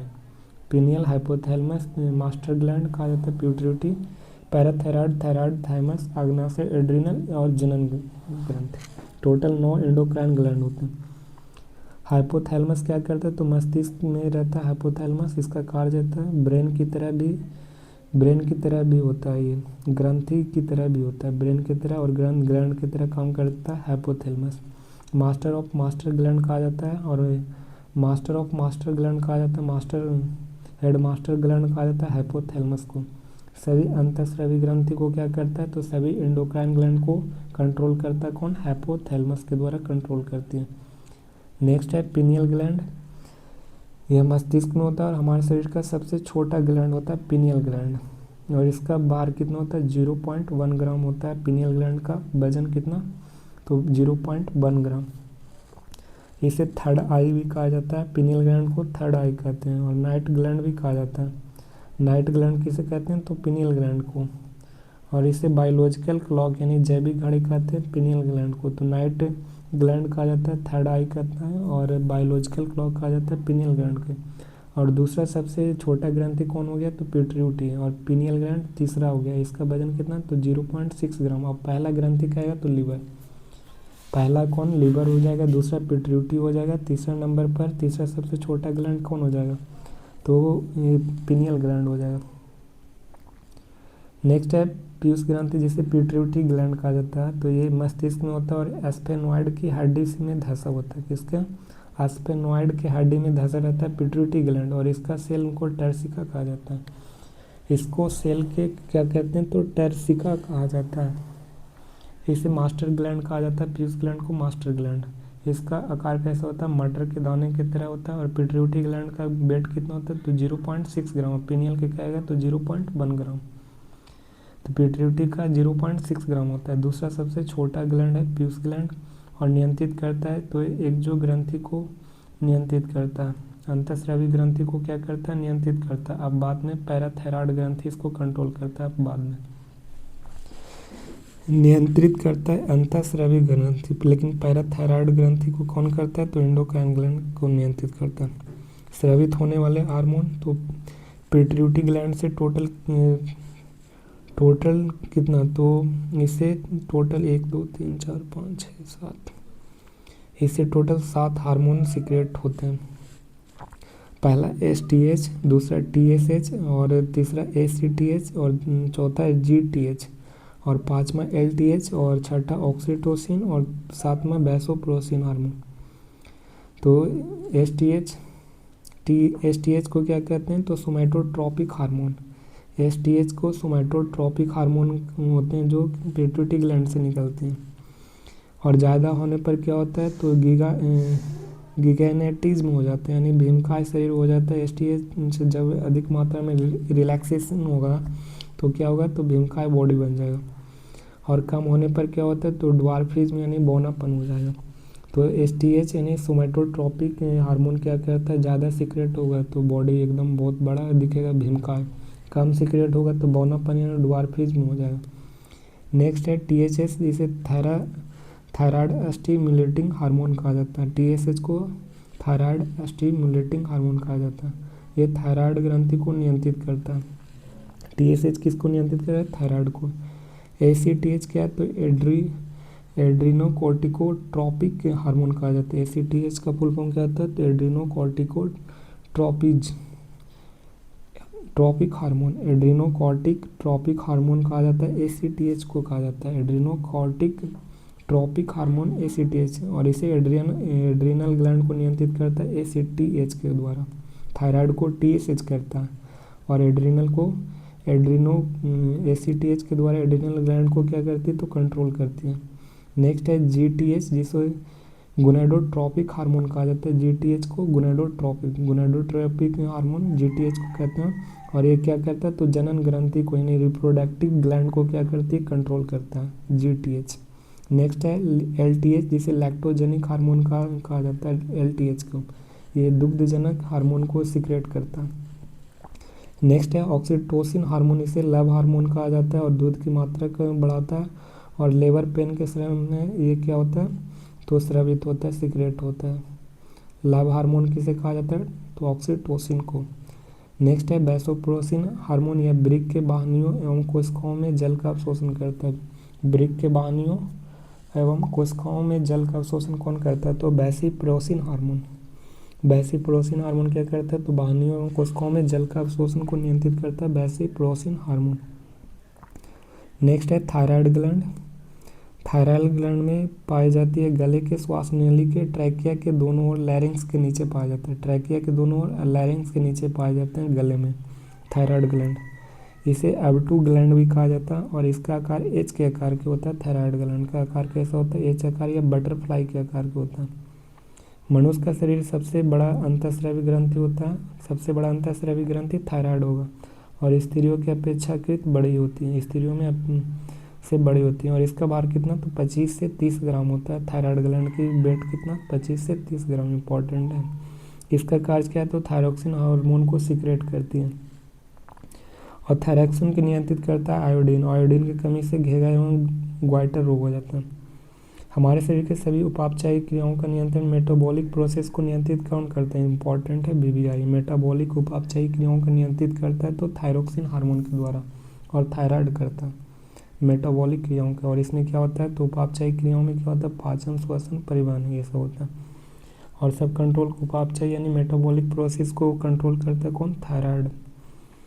पीयूष ग्रंथि के हार्मोन के साथ मिलकर शरीर के जल का संतुलन नियंत्रण करते। पीयूष ग्लैंड के हार्मोन के साथ मिलकर जल का संतुलन कौन करता है?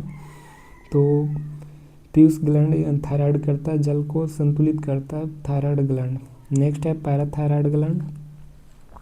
इसका नाम क्या है? तो पैरा एब2 ग्लैंड भी कहते हैं। पैराथायराइड को पैरा एब2 ग्लैंड कहा जाता है, और इसे गले में पाया जाता है। पीयूष ग्रंथि पैराथायराइड को नियंत्रित करता है। पिट्यूटरी ग्लैंड है जो पैराथायराइड को कंट्रोल करता है। पैराथायराइड को कौन? पिट्यूटरी ग्लैंड यानी पीयूष ग्रंथि। इसे 2 हार्मोन निकलता है, पैराथायराइड हार्मोन, दूसरा कैल्सिटोनिन हार्मोन। पैराथायराइड से 2 हार्मोन निकलते हैं,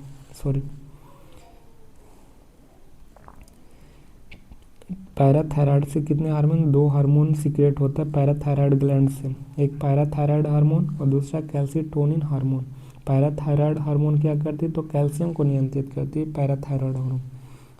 पैराथायराइड किसको? कैल्शियम को कंट्रोल करती है पैराथायराइड। और नेक्स्ट है कैल्सिटोनिन हार्मोन, जो कैल्शियम की मात्रा को नियंत्रित करती है और रक्त में कैल्शियम मात्रा को बढ़ने पर रोकती है। रक्त में कैल्शियम की मात्रा बढ़ने पर रोकती है कौन? तो कैल्सिटोनिन हार्मोन। कैल्सिटोनिन हार्मोन क्या करती है? तो ब्लड में कैल्शियम की मात्रा बढ़ने से रोकता है और कैल्शियम की मात्रा को कंट्रोल करता है। नेक्स्ट है थाइमस ग्लैंड, या चेस्ट में पाया जाता है थाइमस ग्लैंड। कहाँ पे? छाती में। जवानी बरकरार रखता है किसके द्वारा? तो ये थाइमस ग्लैंड। उम्र के साथ नष्ट होता है थाइमस ग्लैंड, उम्र के साथ नष्ट होता है थाइमस। बुढ़ापा के कारण होता है थाइमस ग्लैंड। और WBC में एंटीबॉडी बनाता है कौन? लिम्फोसाइट है जो WBC में एंटीबॉडी बनाता है लिम्फोसाइट, या लिम्फोसाइट को थाइमस ग्रंथि बनाता है। लिम्फोसाइट को कौन बनाएगा? तो थाइमस ग्लैंड बनाएगा लिम्फोसाइट को। नेक्स्ट है पैनक्रियाटिक सेल, पैनक्रियाज को क्या कहते हैं? तो अग्नाशय कहा जाता है। दूसरी सबसे बड़ी ग्रंथि कौन है? तो पैनक्रियाज। यह एक मिश्रित यानी मिक्स ग्लैंड है। यह शरीर का एकमात्र मिश्रित ग्लैंड है और यह बहिस्रावी भाग पाचक रस को एंजाइम करती है। पाचक रस एंजाइम को कौन सीक्रेट करता है? तो पैनक्रियाज यानी अग्नाशय। और इसका ट्रिक है लत, लाइपेज, एमाइलेज और ट्रिप्सिन। लाइपेज, एमाइलेज और ट्रिप्सिन कौन सीक्रेट करेगा? तो लाइट को सीक्रेट करता है अग्नाशय। इसमें उपस्थित लैंगरहैंस दीपिका अंतःस्रावी भाग बनाती है। लैंगरहैंस दीपिका क्या बनाती है? तो अंतःस्रावी भाग बनाती है लैंगरहैंस दीपिका। और इसमें 3 प्रकार की कोशिकाएं पाए जाते हैं, अल्फा, बीटा, गामा। पैनक्रियाटिक दीपिकाएं में कितने कोशिकाएं पाई जाती हैं? 3 कोशिकाएं। लैंगरहैंस दीपिकाएं में क्या 3 कोशिकाएं पाई जाती हैं? कौन कौन? Alpha, beta, gamma. Alpha, beta, gamma. और अग्नाशय में दो भागों में बांटा गया है, तो एक एक्सोक्राइन ग्लैंड और दूसरा एंडोक्राइन ग्लैंड को। और एक्सो में क्या रहता है? तो ये एंजाइम को सीक्रेट करता है और एंडोक्राइन हार्मोन को, अंतःस्रावी हार्मोन को सीक्रेट करता है। और अग्नाशय वाहिनी में तीन हार्मोन रहते हैं, एक लाइपेज, एमाइलेज, ट्रिप्सिन। लाइपेज क्या करता है? तो वसा का पाचन करता है। एमाइलेज क्या करता है? तो कार्बोहाइड्रेट का पाचन करता है। एमाइलेज कार्बोहाइड्रेट को, ट्रिप्सिन प्रोटीन का पाचन करेगा। और एंडोक्राइन में 3 हार्मोन को सीक्रेट करता है, अल्फा, बीटा, गामा। अल्फा क्या करता है? तो ग्लूकागॉन को सीक्रेट करता है अल्फा सेल। अल्फा सेल क्या करता है? तो ग्लूकागॉन को सीक्रेट करेगा। बीटा सेल क्या करेगा? तो इंसुलिन हार्मोन को सीक्रेट करता है। और इसी से अधिक मात्रा में इंसुलिन की कमी हो जाती है, तब मधुमेह रोग हो जाएगा। तो बीटा सेल इंसुलिन हार्मोन के कारण। और गामा सेल क्या करता है? तो सोमैटोएस्टेरिन हार्मोन को सीक्रेट करता है gamma somatostatin hormone. Beta insulin hormone. Alpha cell glucagon को सीक्रेट करता है, ग्लूकागॉन को अल्फा सेल, सोमैटोएस्टेरिन सेल को गामा सेल। इंसुलिन क्या होती है? तो बीटा सेल से निकलती है इंसुलिन, और कमी से क्या हो जाती है? तो बीटा सेल में कमी हो जाती है, जिसके कारण मधुमेह या डायबिटीज़ हो जाती है। इसका डायबिटीज़ का खोज कौन किया था? यानी इंसुलिन की खोज बैटिंग बेस्ट ने। और इंसुलिन में कौन से एलिमेंट पाए जाते हैं? जिंक पाए जाते हैं। ग्लूकागॉन क्या करता है? इंसुलिन को ग्लाइकोजन के रूप में रिजर्व फूड करता है। ग्लूकागॉन इंसुलिन के रूप में ग्लाइकोजन में जमा होती है, ठीक है। और यकृत में कहाँ जमा होती है? तो यकृत में।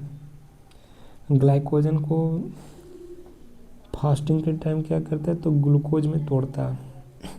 ग्लाइकोजन ग्लूकोज में चेंज कर देगा कौन? ग्लूकागॉन। हार्मोन बदलता है। ग्लाइकोजन को ग्लूकोज में कौन तोड़ेगा? ग्लूकागॉन। नेक्स्ट है एड्रीनल ग्लैंड, जिसे अधिवृक्क ग्रंथि भी कहा जाता है। एड्रीनल ग्लैंड को अधिवृक्क ग्लैंड कहा जाता है। एड्रीनल को अधिवृक्क। ये कहाँ पाया जाता है? तो वृक्क के ऊपर पाया जाता है। और एक जोड़ा यानी 2 संख्या में एड्रीनल ग्लैंड होते हैं। कितने? 2 संख्या में। इसे आपातकालीन हार्मोन कहा जाता है। और इसमें 3F हार्मोन होते हैं। 3F means fight, fear, flight. लड़ो, उड़ो और डरो हार्मोन कहा गया किसे? एड्रीनल ग्लैंड को कहा गया। इसमें 4S हार्मोन होते हैं। तो पहला sugar, salt, stress, sexual. Sugar, salt, stress, sexual यानी 4S होते हैं। शुगर, साल्ट, स्ट्रेस, सेक्सुअल को क्या करते हैं? सीक्रेट करता है एड्रीनल ग्लैंड। नेक्स्ट है एड्रीनल ग्लैंड तो हो गया। और इसमें एक जो एड्रीनल ग्लैंड के 2 पार्ट होते हैं, एक बाहरी भाग और दूसरा आंतरिक भाग होते हैं। कौन सा? आंतरिक भाग। बाहरी भाग में कोर्टेक्स होते हैं, जो 3 तरह के हार्मोन सीक्रेट करते हैं, ग्लूकोकोर्टिकोलस, और दूसरा मिनरेलोकोर्टिकोलस, और तीसरा लिंग है सेक्सुअल। ग्लूकोकोर्टिको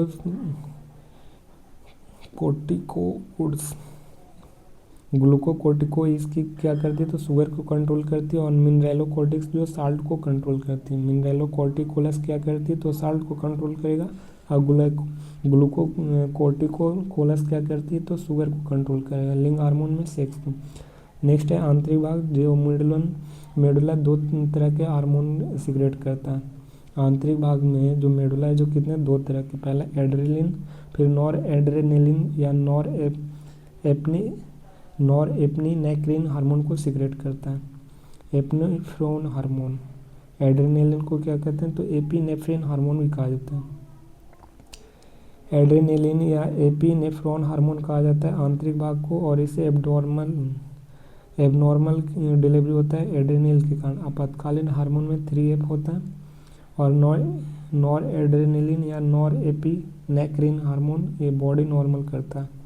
बॉडी नॉर्मल में कौन कार्य करता है, तो नॉर एड्रेनलिन या नॉर एपिनेफ्रिन के द्वारा होता है, जो बॉडी को नॉर्मल रखता है।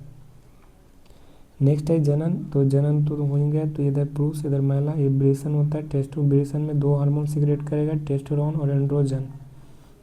पुरुष में टेस्टोस्टेरोन और एंड्रोजन, और महिला में प्रोजेस्टेरोन, रिलैक्सेशन, ऑक्सीटोसिन, एस्ट्रोजन और प्रोलैक्टिन हार्मोन, ये फीमेल्स में। जीव विज्ञान को शाखा दिया गया और उसका कल्चर दिया गया, तो रेशम पालन को सेरिकल्चर, मधुमक्खी के एपीकल्चर, मत्स्य के पिसिकल्चर और केचुआ के बॉम्बिकल्चर होता है।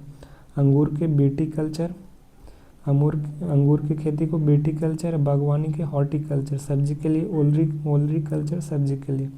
फूल के लिए फ्लोरिकल्चर होता है। वृक्ष रोपण के लिए ओवेरिकल्चर इंपॉर्टेंट है, वृक्ष रोपण के लिए ओवरिकल्चर। जलीय जीव पालन के लिए एक्वाकल्चर, मोती उत्पादन के लिए पर्ल कल्चर होता है। कोशिकाओं के अध्ययन को साइटोलॉजी, ऊतकों के अध्ययन को हिस्टोलॉजी, और जीवों की आकृति एवं संरचना के अध्ययन मॉर्फोलॉजी कहलाता है। जीवों के वातावरण एवं बीच के संबंध को इकोलॉजी कहते हैं। जीवों एवं वातावरण के संबंध को इकोलॉजी, जिसे पारिस्थितिकी विज्ञान और शब्द दिया था अर्नेस्ट हैकेल ने। पारिस्थितिकी तंत्र दिया था एजी टांसले ने। और जीवों की समानताएं, विभिन्नताएं एवं अनुवांशिकता गुण को अनुवांशिक जेनेटिक्स कहा जाता है। फलों के अध्ययन को क्या कहते हैं, तो फलों के अध्ययन को पोमोलॉजी, और फूलों के अध्ययन को फ्लोरिकल्चर कहते हैं। फूलों के अध्ययन को एंथ्रोलॉजी होते हैं। एंथ्रोलॉजी फलों के पोमोलॉजी। पक्षी के अध्ययन को ऑर्निथोलॉजी, कीटों के अध्ययन को एंटोमोलॉजी, सांपों के अध्ययन को ऑफियोलॉजी कहते हैं, सांप के अध्ययन को। छिपकली के अध्ययन को सेरोलॉजी, शैवाल के अध्ययन को फाइकोलॉजी, और कवक के अध्ययन को माइकोलॉजी, लाइकेन के अध्ययन को लाइकेनोलॉजी, और जीवाश्म के अध्ययन को प्लांटेलोलॉजी होता है। वायरस के अध्ययन को वायरोलॉजी, इसका खोज वायरस को इवन बॉस्की, और जीवाणु के अध्ययन को बैक्टीरियोलॉजी, लीवेनहॉक ने किया था। वृक्ष एवं झाड़ियों के अध्ययन को डेंड्रोलॉजी कहते हैं, वृक्ष एवं झाड़ी को। रोग के अध्ययन को पैथोलॉजी, यकृत के अध्ययन को हिपैटोलॉजी कहते हैं, और कंकाल के अध्ययन को ऑस्टियोलॉजी कहते हैं। हृदय के अध्ययन को क्या कहते हैं, कार्डियोलॉजी, और वृक्क के नेफ्रोलॉजी, और मस्तिष्क के अध्ययन को क्या कहते हैं, न्यूरोलॉजी कहते हैं। त्वचा के अध्ययन को डर्मेटोलॉजी, ब्लड के अध्ययन को हेमेटोलॉजी होता है, और मानव के सौंदर्य के लिए कैलोलॉजी होता है। दांत के लिए ओडेंटोलॉजी, और मांसपेशियों के लिए मायोलॉजी होती है। इंपॉर्टेंट है मायोलॉजी मांसपेशियों के लिए। आँखों के अध्ययन को ऑप्थेल्मोलॉजी कहते हैं। सपनों के अध्ययन को हिप्नोलॉजी कहा जाता है, सपनों के अध्ययन का इंपॉर्टेंट है हिप्नोलॉजी। स्तनधारी के अध्ययन को क्या कहते हैं, मैमोलॉजी। चींटियों के अध्ययन को मिर्मिकोलॉजी चींटियों के लिए। मकड़ी के लिए एर्निकोलॉजी, इंपॉर्टेंट है एर्निको मकड़ी के लिए होता है। नवजात शिशु के लिए नियोएंटोलॉजी, नवजात शिशु के अध्ययन करना नियोएंटोलॉजी कहलाता है। और बुढ़ापे के अध्ययन को जीरोंटोलॉजी। मिट्टी के अध्ययन को क्या कहते हैं, तो पीडोलॉजी। अभिलेखों के अध्ययन को एपिग्राफी कहलाता है। भूकंप के अध्ययन को सिस्मोलॉजी कहा जाता है। जनसंख्या के अध्ययन को डेमोग्राफी कहा जाता है। सिक्कों के अध्ययन को न्यूमेटिक्स कहा जाता है। बीजों के अध्ययन को स्पामोलॉजी कहते हैं, और घासों के अध्ययन को एग्रोएस्ट्रोलॉजी कहते हैं घासों के, और फसलों के अध्ययन को एग्रोबायोलॉजी। शरीर के अंतर्गत अंकों का अध्ययन को एंटोमोलॉजी कहते हैं, और मछली के अध्ययन को इक्थियोलॉजी, और मछली पालन के पिसिकल्चर। कैंसर के अध्ययन को ऑन्कोलॉजी कहते हैं। कैंसर में अनियंत्रित कोशिका विभाजन होता है। 4 फरवरी उपचार विधि, कीमोथेरेपी और गामा किरण होते हैं। इसके समस्थानिक क्वाल्ट 6 होते हैं, और औषधि टेक्सोल होता है।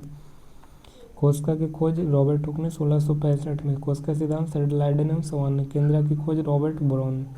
राइबोसोम की खोज कौन किया था, रॉबिन्सन ब्राउन ने। प्रोटीन का फैक्ट्री कहा जाता है, रॉबिन्सन ब्राउन ने राइबोसोम के। केंद्रक के रॉबर्ट ब्राउन। लाइसोसोम की खोज की डी डुबेक के द्वारा। माइटोकॉन्ड्रिया के अल्टमैन, और नामकरण किया था बेंडा के द्वारा। जीवित कोशिका के लीवेनहॉक ने खोजा था। रॉबर्ट कोच मृत कोशिका खोजा। कोशिका के विभाजन कौन किया था, तो वाल्टर फ्लेमिंग ने। जीव द्रव की खोज पुरकेंजी ने। गोल्जी बॉडी के कैमिलियो गोल्जी ने।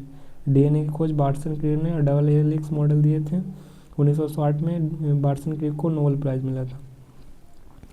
प्रयोगशाला में डीएनए का संश्लेषण कौन किए थे, तो हरगोविंद खुराना। जीन शब्द जोहानसन ने दिए थे। जेनेटिक कोड दिए थे हरगोविंद खुराना ने। Genetic code Hargobind Khorana. आनुवंशिकी के जनक ग्रेगर जॉन मेंडल। आधुनिक आनुवांशिकी के जनक किसे कहते हैं? तो इम्पोर्टेंट है, आधुनिक आनुवांशिकी का जनक टी एच मॉर्गन को कहा जाता है। लैमार्कवाद के सिद्धांत लेमार्क ने दिए थे। उपार्जित लक्षण का सिद्धांत कौन दिए थे? उपार्जित, लेमार्क, इम्पोर्टेंट है। जीवन शब्द दिया था लेमार्क एवं ट्रेबलिनस ने। जीवन विज्ञान शब्द दिया था, जीव विज्ञान शब्द लेमार्क और ट्रेबलिनस ने। ऑरिजिन ऑफ स्पीसीज का सिद्धांत चार्ल्स डार्विन ने। विकासवाद का चार्ल्स डार्विन और सिलेक्शन ऑफ नेचुरल का चार्ल्स डार्विन ने। उत्परिवर्तनवाद का सिद्धांत कौन दिया था? तो ह्यूगो डी ब्रिज के द्वारा। जीवाणु विज्ञान का जनक रॉबर्ट कोच। कालाजार का चिकित्सा यूएस ब्रह्मचारी। कालाजार का चिकित्सा कौन? तो यूएस ब्रह्मचारी के द्वारा खोजा गया था। पारिस्थितिकी शब्द दिए थे अर्नेस्ट हैकेल। पारिस्थितिकी तंत्र एजी टांसले ने दिया था। शब्द दिया था पारिस्थितिकी शब्द तो अर्नेस्ट हैकेल, और पारिस्थितिकी तंत्र दिया था तो एजी टांसले। और आधुनिक वर्ग का जनक किसे कहते हैं? तो कैरोलस लिनियस को। दिवनाम पद्धति दिया था कैरोलस लिनियस। सिस्टमा नेचुरा पुस्तक किसका है? तो Carolus Systema Natura Carolus Linnaeus का बुक है। दो जगत की अवधारणा कौन दिए थे? तो कैरोलस लिनियस के द्वारा। और त्रिजगत के अर्नेस्ट हैकेल। दो जगत कैरोलस लिनियस, त्रिजगत अर्नेस्ट हैकेल, इंपॉर्टेंट है ये सब। दो जगत कैरोलस लिनियस, त्रिजगत अर्नेस्ट हैकेल, चार जगत कोपलैंड ने। चार जगत कोपलैंड ने। पांच जगत की अवधारणा आर.एच. विक्टकर के द्वारा। प्रोटीन की खोज कौन किए थे? तो बर्जीलियस के द्वारा। उत्प्रेरक की खोज कौन किया? बर्जीलियस ने। विषाणु की खोज इवन बॉस्की ने। जीवाणु के ल्यूवेन हॉक ने, जो तंबाकू में खोजा था। जीवाणु विज्ञान के जनक अरस्तु। जंतु विज्ञान के जनक अरस्तु। पादप विज्ञान के जनक थियोप्रेस्टस है। चिकित्सा शास्त्र के जनक कौन है? तो हिप्पोक्रेटस। टीबी का टीका कौन दिए थे? रॉबर्ट कोच ने। जीवाणु फेफड़ा बीसीजी के कॉलमेट ग्यूरिन के कारण होता है। BCG Calmette Guerin. हैजा कॉलरा का टीका रॉबर्ट कोच ने। जीवाणु पर आधारित है। चेचक का टीका विश्व का पहला टीका एडवर्ड जेनर ने। रेबीज का टीका दिया था लुइस पास्चर ने। और हाइड्रोफोबिया भी दिया था लुइस पास्चर। और पास्चरीकरण दूध के लिए लुई पास्चर। विश्व का पहला एंटीबॉडी बनाया था पेंसिलियम कवक से। पेंसिलियम की खोज अलेक्जेंडर फ्लेमिंग के द्वारा। अलेक्जेंडर फ्लेमिंग ने पेंसिलियम की खोज किया था। मलेरिया परजीवी के लिए रोनाल्ड रॉस ने खोज किया था। पोलियो टीका के जनक कौन है? तो जॉन ई साल का 1952 में। पोलियो ड्रॉप के सेवन के द्वारा। Blood group Karl Landsteiner. RH factor Karl Landsteiner. और हृदय के सफल प्रयोग Christiaan Barnard open heart surgery किए थे। होम्योपैथिक के जनक हैनीमैन। प्रथम टेस्ट भी कहा जाता है एडवर्ड एवं स्टेप्टो को। अब विश्व की लुई ब्राउन और भारत की इंदिरा। एडवर्ड और एवं स्टेप्टो को प्रथम टेस्ट भी प्रथम प्राकनली शिशु। इंसुलिन की खोज बैटिंग बेस्ट ने। मधुमेह के बैटिंग बेस्ट। सल्फा ड्रग्स के इंपॉर्टेंट है। सल्फा ड्रग्स का खोज डगमक ने किया था। डगमक। गर्भ निरोधक गोली पिनकस ने खोज किया था। रक्त परिवर्तन विलियम हार्वे के द्वारा। जंपिंग जिन का सिद्धांत कौन दिया? बारबारा मैकक्लिनटॉक के द्वारा। Jumping gene Barbara McClintock. आधुनिक एंटीसेप्टिक सर्जरी के जनक लिस्चर है। विटामिन खोज Funk. Vitamin A McCollum. Vitamin B McCollum. Vitamin C की खोज हॉलकट। और विटामिन डी हॉपकिंस। विटामिन का पहचान नहीं होता है उत्प्रेरक और किसमें? रेशों में नहीं होता। विटामिन क्या होते हैं? तो विटामिन जल में घुलनशील होते हैं, बी और सी, और वसा में ए डी ई के। और विटामिन B4 B8 10 और 11 4 8 10 11 नहीं होता। विटामिन बी कॉम्प्लेक्स में टोटल 8 विटामिन है। बी कॉम्प्लेक्स में टोटल कितना? 8 विटामिन, याद रखना। एक का रासायनिक नाम क्या है? तो रेटिनॉल। इसमें से एक की कमी से रतौंधी और जिरप्थोल्मिया होता है। रतौंधी और जिरप्थोल्मिया विटामिन ए की कमी से। विटामिन B1 के रासायनिक नाम थायमिन। इस बेरी बेरी होता है। अब पॉलिशदार चावल में विटामिन B1 क्या हो जाते हैं? गायब हो जाते हैं। B2 को राइबोफ्लोबिन कहा गया। त्वचा के फटना होता है। B2 को राइबोफ्लोबिन, इससे क्या होता है? कमी से त्वचा फटने लगता है। B3 का पुराना नाम नियासिन। इसे निकोटिनिक अम्ल कहा जाता है। इससे B3 की कमी से प्लेगरा रोग हो जाता है। B5 क्या है? तो B5 के वैज्ञानिक नाम पेंटोथोनिक है। इससे क्या हो जाता है? तो बादल सफ़ेद होगा और मंद बुद्धि होगा B5 की कमी से। B6 में पायरोडॉक्सिन कहा जाता है रासायनिक नाम, और इसमें एनीमिया और त्वचा रोग होते हैं B6 से। B7 से बायोटिन होता है जो लकवा मारता है, इसमें B7 की कमी से। B9 को फॉलिक एवं जो एनीमिया नामक रोग होते हैं B9 से। B12 को साइनोक्वालमिन कहा जाता है जिससे क्वाल्ट की कमी होता है और एनीमिया रोग यानी पांडु रोग हो जाता है। सी को एस्कॉर्बिक एसिड कहा जाता है, ये इसे अस्कर्बी मसूड़ा से खून आना, सी विटामिन सी की कमी से। कैल्सिफेरॉल विटामिन डी को कहते हैं और इससे कमी से रिकेटस होता है और ऑस्टियोमलेशिया किस्म होता है व्यस्क में। ई को एक वैज्ञानिक नाम टेकोफेरोला और फ्यूरिया ब्यूटी विटामिन कहा जाता है, झुर्रियों आता है इसी कमी से। जनन की क्षमता कमी होती है इसी की कमी। विटामिन के को फिलोक्विनोन कहा जाता है, रक्त को थक्का जमाने में सहायक होता है।